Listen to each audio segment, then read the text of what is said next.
Welcome. In this video, we're going to walk through how to disable notifications when your friends start streaming on Discord. If you've ever been in the middle of something important and keep getting random notifications every time a friend goes live, this quick update will help you turn them off with just a few simple steps.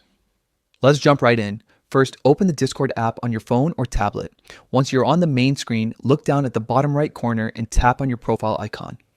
That's the small circle with your avatar. This is where all your personal settings live. Next, tap on the settings icon. You'll see a list of different categories and options to customize your Discord experience. Take a moment to scroll down until you find the section labeled Notifications. Tap on it to open the Notification Settings menu. Inside this menu, you'll see several toggles that control when and how Discord sends alerts.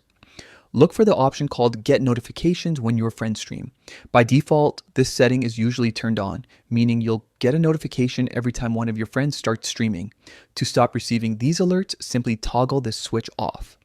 Once you do, Discord will no longer notify you whenever your friends go live, keeping your device quiet and your focus undisturbed.